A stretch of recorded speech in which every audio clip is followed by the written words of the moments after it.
अंग्रेजों ने पूरे बरे सगीर को अपना जेर नगीन बनाने के लिए मुख्तलिफ इलाकों में फौज कशी की। सन 1840 में इन्होंने सिंध और पंजाब का रुख किया। सिंध में चार्ल्स नेपियर की फौजों और सिंध के टालपुर हुक्मरानों के दरमियान दुबे और मियानी की जंगें लड़ी गईं। 1843 में अंग्रेजों ने हैदराबाद पर कब्जा करके पक्के किले पर अपना झंडा लहराने के बाद तमाम सिंध पर अपना तसल्लुत मुकम्मल करने का ऐलान कर दिया था। लेकिन सिंध पर कब्जा होने के बाद भी उन्हें सहराए थर में कोली बिरादरी की तरफ से सख्त मुजामत का सामना था, जिसकी कयादत थरपारकर के बागियों के 3 कमांडर्स कर रहे थे। रूपा जी गोहल, जो रूपलो कोली के नाम से मशहूर हुए, सामत कोली के खानदान में पैदा हुए थे। उस जमाने में हिंदुस्तान का मशहूर डाकू बलवंत सिंह चौहान नगर पारकर में रूपोशी की जिंदगी गुजार रहा था। रूपलो की माँ केसर बाई भी चौहान थीं, इसलिए बलवंत ने उन्हें अपनी बहन समझा था। यही वजह थी कि बलवंत सिंह ने रूपलो को फनून हरब से आशना किया। बलवंत सिंह बरतानवी फौज के साथ एक मोरके में हिलाक हुआ था। ठाकुर लादो सिंह नगर पारकर का जागीरदार था। उसके बेटों ने अपनी जागीर के अलावा आसपास के गांव में बसने वाले तमाम अफराद को हुक्मनामा भेजा कि वो अपने जानवरों से हासिल होने वाले दूध का एक हिस्सा इनके दरबार में भेजा करें। उनके खौफ से लोगों ने दूध बचाना शुरू कर दिया था, जिसके बाद उनके घरों में लस्सी बलोना बंद हो गई। उस हुक्म की शिकायत लेकर इलाका मकीन रूपलो कोली के पास पहुंचे और उन्हें अपनी बप्ता सुनाई। रूपलो ने तमाम फरियादियों से कहा वो सोडों को दूध की फराहमी बंद कर दें, और अगर वो इस पर इनसे बास परस करें तो उनसे कहें कि दूध की फराहमी रूपलो ने बंद करवाई है। इस वाक़े की खबर जब सोडो ठाकुरों को हुई तो वो मुश्तिल हो गए और अपने हवारियों के साथ रूपलो के गांव कंबारी जा पहुंचे। रूपलो उनके रद्द अमल के लिए पहले से ही तैयार था। वो भी कंबारी से कुछ फासले पर अपने मसल्ला साथियों समेत उनके मद्दे मुकाबिला आ गया। रूपलो ने ठाकुरों से कहा कि आप लोगों ने मासूम बच्चों को दूध और लस्सी से महरूम कर दिया है और उन पर कहर बर्पा कर दिया है। इस जुल्म के सबब रियाया मुसीबतों में मुब्तला है। ठाकुरों ने अक्लमंदी से काम लेते हुए रूपले को गले लगाया और अपनी गलती तस्लीम करके वापस लौट गए। इस वाक़े के बाद रूपलो की कदर और मंजिलत में मजीद इजाफा हो गया और मकामी लोग उसे कोली बिरादरी का कौमी सरदार कहने लगे। सिंध पर बरतानवी फौज के कब्जे और 1857 की जंग के बाद अंग्रेजों ने पूरे सिंध पर कब्जा कर दिया था। थरपारकर में भी अपनी अमलदारी कायम कर ली थी। उधर वतन परस्तों के दिलों में भी अंग्रेजों के खिलाफ नफरत की आग बुझी नहीं थी, बल्कि वक्तन का वक्तन ये चिंगारियां भड़कती गईं। थरपारकर के मकामी सरदार ब्रिटिश एहलकारों के अहकामात की परवाह नहीं करते थे। गुजरात की तरफ आने जाने वालों से टैक्स ठाकुरों की जानिब से कोली बिरादरी की अफराद वसूल करते थे। अंग्रेजों ने उनके ये हकूक खत्म कर दिए थे, जिस पर ठाकुर मुश्तिल हो गए और रानपुर के राजा राणा सिंह के बुलावे पर तमाम सोडे और कोली अंग्रेज सरकार के खिलाफ बगावत पर उतर आए। ठाकुरों के पास मुनज़्ज़म फौज नहीं थी। उनकी कुव्वत का सारा दारोमदार कोली सिपाहियों पर था। दूसरी जानिब लादो सिंह खुद कंबारी पहुंचा और रूपलो से अंग्रेजों के खिलाफ लड़ने के लिए मदद मांगी। रूपलो ने 2 दिन अंदर अंदर 5000 कोली, जो तीरों, भालों, छुरियों और कुलाड़ियों से मसला थे, उन्हें इकट्ठा किया। जब जनरल ट्रायर वाइट को बागियों की तैयारी का अहवाल मालूम हुआ तो उसने अपनी फौज के साथ नगर पारकर की तरफ पेशकदमी की। कोलियों का लश्कर ऊंटों, घोड़ों और प्यादों पर मुश्तमिल था। वो कंबारी से अंग्रेजों के खिलाफ नारे बुलंद करते हुए रानीपुर की जानिब रवाना हुए।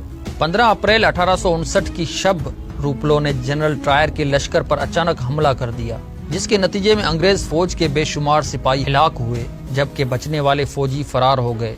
जनरल ट्रायर वाइट वहां से फरार होकर नगर पारकर के शुमाल में गोठ पूरनवा के मोची लादू मेघवाड़ के घर में एक बहुत ही बड़े मिट्टी के बर्तन में जाकर छुप गया। उस बर्तन में गाय के चमड़े को जूता बनाने से कबल भीगने के लिए रखा जाता था, जिसकी वजह से उसमें शदीद बदबू आ रही थी। कोली बागी इसकी तलाश में उस घर में भी पहुंचे। तमाम घर की तलाशी दी, लेकिन वो ताफुन के सबब इस बर्तन की जानिब नहीं गए। अगली शब लादो ने एक ऊंट पर सवार करा के जनरल ट्रायर को हैदराबाद रवाना किया। रूपलो के सिपाहियों ने मुख्तियार कार के दफ्तर में घुसकर सारा खजाना लूट लिया। पुलिस के बागी सिपाही भी इन फौज में शामिल हो गए। थाने पर हमला किया गया, अदालत को आग लगा दी गई, महकमा माल का रिकॉर्ड जला दिया गया, टेलीफोन की तारें काट कर पोल गिरा दिए, यहाँ तक कि गुजरात और सिंध के जानिब जाने वाले रास्ते भी बंद कर दिए गए। इन इकदामात के बाद थरपारकर पर ठाकुरों की दोबारा हुक्मरानी कायम हो गई। ठाकुर लादो सिंह राजपूत बागियों का सरदार था, जबकि सोडो कलजी कोलियों और रूपलो कोली के मुतअद्दिद सिपाही कमांडर था। रूपलो के साथ 8000 जंगजू थे। नगर पारकर पर कब्जे के बाद कोली ये समझ रहे थे कि इन्होंने अंग्रेजों को मुकम्मल तौर से इलाके से बेदखल कर दिया है, लेकिन हकीकत इसके बरक्स थी। जनरल टायर वाइट ने हैदराबाद पहुंचते ही कर्नल एविंस को पक्के किले में तलब किया और उसे एक बड़ी छापा मार फौज तैयार करने का हुक्म दिया। उसने कराची से तोपखाने भी तलब कर लिए। मुकम्मल तैयारी के बाद वो मीरपुर खास, मिट्टी और इस्लाम कोट फतह करते हुए वीरवाह पहुंचा।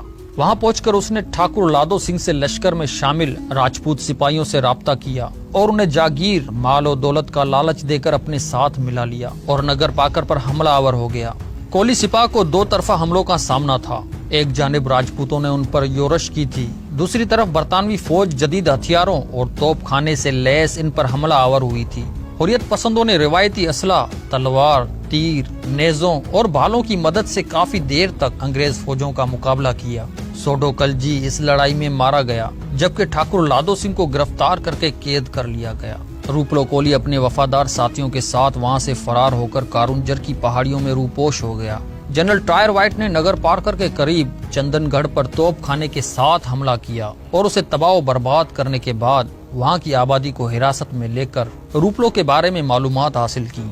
चंद मकामी अफराद को अपने मुखबिरों के साथ रूपलो और उसके साथियों की तलाश पर मामूर किया। कुछ दिनों बाद चंद ब्राह्मणों ने उन्हें इत्तला दी कि रूपलो कोली रात के वक्त कारुंजर की पहाड़ी के पास कुएं पर पानी लेने आता है। जनरल टायर ने कुएं के पास अपने चंद सिपाहियों की ड्यूटी लगा दी, जो खुफिया तौर पर उस कुएं की निगरानी करने लगे। एक शब जब वो पानी लेने के लिए कुएं पर पहुंचा तो बरतानवी फौजियों ने अपने ठिकानों से बाहर आकर उसे गिरफ्तार कर लिया और उसे जनरल टायर वाइट के सामने पेश किया। जनरल ने उसे इसके साथियों के बारे में मालूमात हासिल करने की कोशिश की, लेकिन उसने वफादारी का सबूत देते हुए अपने साथियों के बारे में कुछ न बताया। यहाँ तक कि बरतानवी अफवाज ने रूपलो कोली पर जुल्म और तशद्दुद की इंतहा कर दी। उसकी उंगलियों पर रुई लपेटकर उन्हें तेल में भिगोकर आग लगा दी गई, जिससे उसकी उंगलियां बुरी तरह झुलस गईं। लेकिन उस पर भी उसने अपने साथियों के बारे में कुछ न बताया। आखिर थक हार कर जनरल टायर ने रूपलो के मुस्तकबिल के बारे में अपने साथियों से राय तलब की। राजपूत सरदार महावजी लहाना, जो कुछ अरसे कबल तक रूपलो के साथ शामिल था, उसने जनरल को मशवरा दिया कि रूपलो को फिलफौर फांसी दे। जनरल को उसकी तजवीज पसंद आई। उसने रूपलो को सजाए मौत सुना दी। 22 अगस्त 1859 को उसे सख्त फौजी पहरे में नगर पार करके जनूब मशरिक इलाके सुई गाम के मकाम पर लाया गया और गिरधारो नदी के किनारे लगे बबूल के दरख्त की डाल पर लटका कर फांसी दे दी गई।